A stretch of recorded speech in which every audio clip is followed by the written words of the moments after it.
Hey, it's Liz, back for another story. This is Cloudy with a Chance of Meatballs, a fan favorite. It is written by Judi Barrett and drawn by Barrett.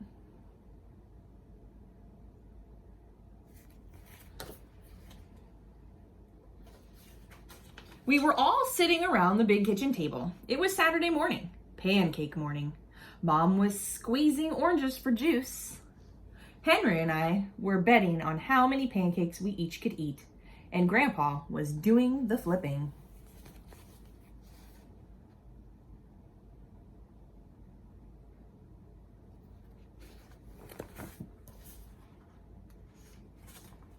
Seconds later, something flew through the air and headed toward the kitchen ceiling and landed right on Henry. After we realized the flying object was only a pancake, we all laughed, even Grandpa. Breakfast continued quite uneventfully.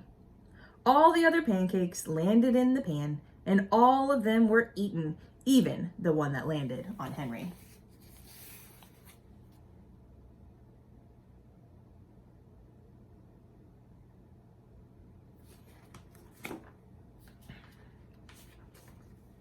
That night, touched off by the pancake incident at breakfast, Grandpa told us the best tall tale bedtime story he'd ever told.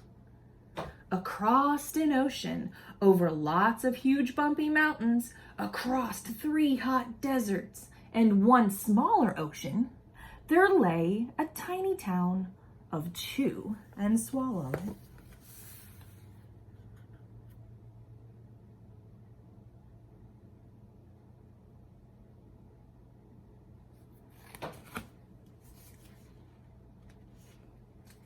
In most ways, it was very much like any other tiny town. It had a main street lined with stores, houses with trees and gardens around them, a schoolhouse, about 300 people, and some assorted cats and dogs.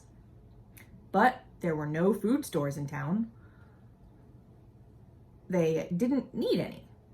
The sky supplied all the food they possibly could want.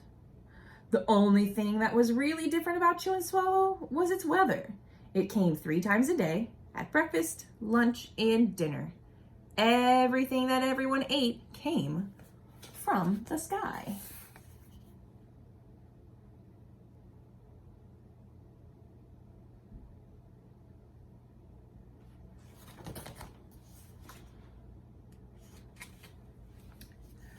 Whatever the weather served, that was what they ate. But it never rained rain, it never snowed snow, and never blew just wind. It rained things like soup and juice. It snowed mashed potatoes and green peas. And sometimes the wind blew in storms of hamburgers. Now that would be a crazy sight to see. Wind gusts with hamburgers could get dangerous.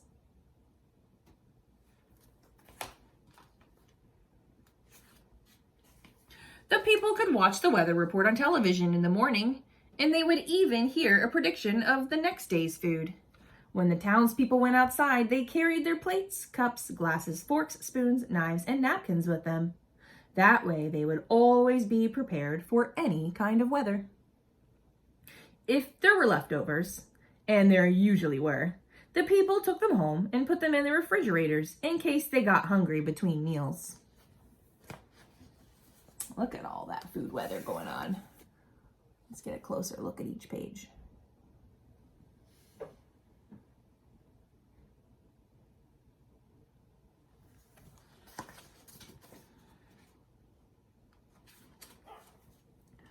The menu varied.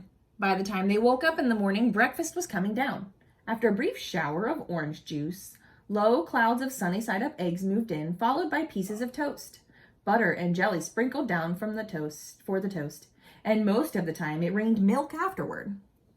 For lunch one day, frankfurters, already in their rolls, blew in from the northeast at about 5 miles an hour.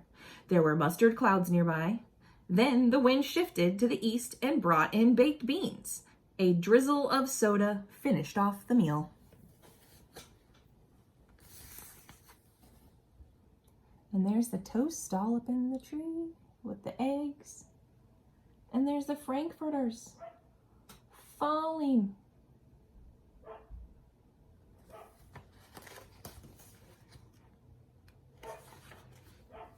Dinner one night consisted of lamb chops, becoming heavy at times with occasional ketchup. Periods of peas and baked potatoes were followed by gradual clearing with a wonderful jello setting in the west. The sanitation department of Chew and Swallow had a rather unusual job for a sanitation department.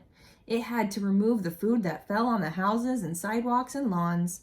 The workers cleaned things up after every meal and fed all the dogs and cats. Then they emptied some of it into the surrounding ocean for the fish and turtles and whales to eat. The rest of the food was put back into the earth so that the soil would be richer for the people's flower gardens. There's that jello sunset. And the sanitation department. Their truck has a giant fork and spoon to collect things.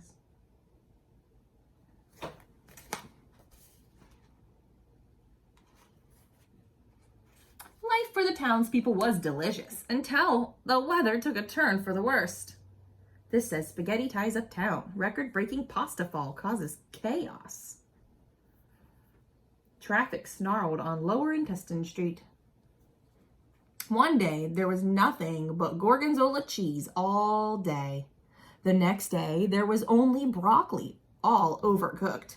And the next day, there were Brussels sprouts and peanut butter with mayonnaise.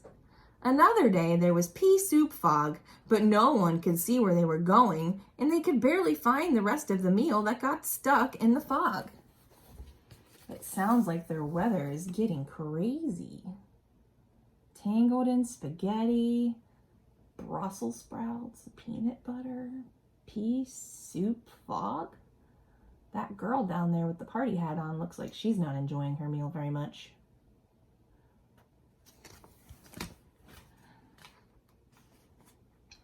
The food was getting larger and larger, and so were the portions. The people were getting frightened. Violent storms blew up frequently. Awful things were happening. One Tuesday, there was a hurricane of bread and rolls all day long and into the night. There were soft rolls and hard rolls, some with seeds, some without.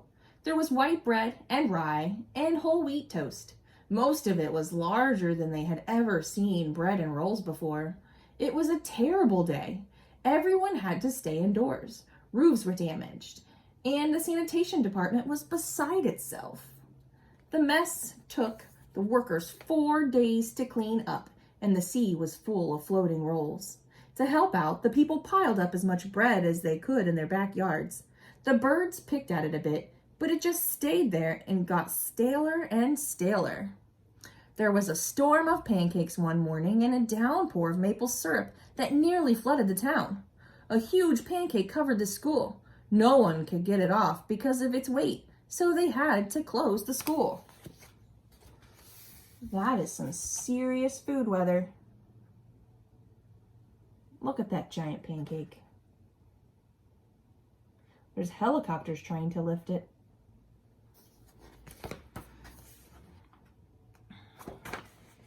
Lunch one day brought 15-inch drifts of cream cheese and jelly sandwiches. Everyone ate themselves sick, and the day ended with a stomach ache. There was an awful salt and pepper wind accompanied by an even worse tomato storm. People were sneezing themselves silly and running to avoid the tomatoes. The town was a mess. There were seeds and pulp everywhere. That is one tomatoey twister.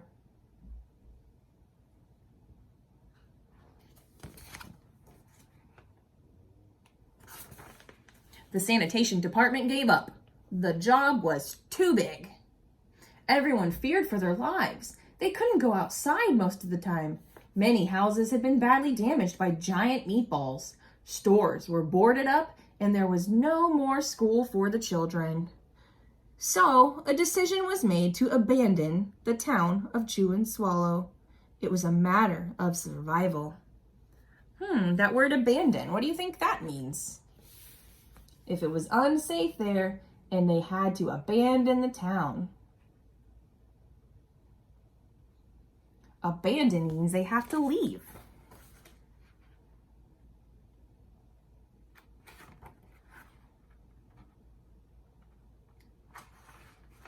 The people glued together the giant pieces of stale bread, sandwich style with peanut butter, took the absolute necessities with them, and set sail on rafts for a new land. So they made their rafts out of what? Bread. They glued the bread together with the peanut butter.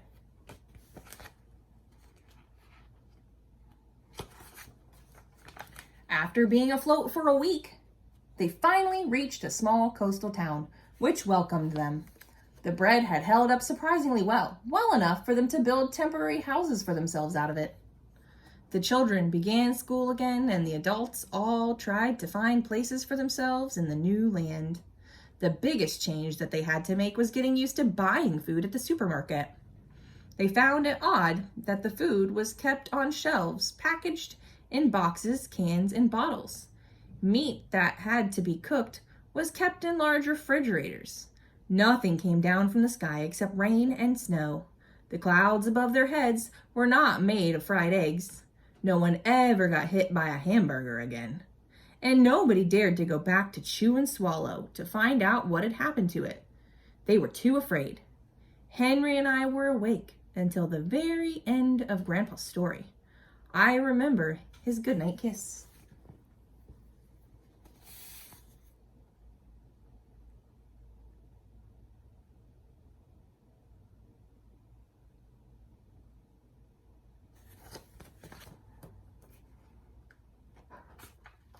The next morning, we woke up to see snow falling outside our window.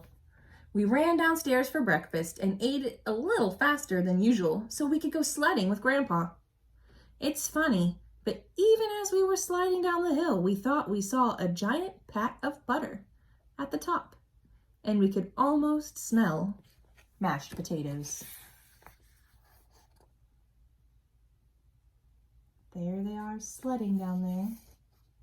And there's Grandpa, and they thought that looked like a pat of butter. And they thought they could smell mashed potatoes.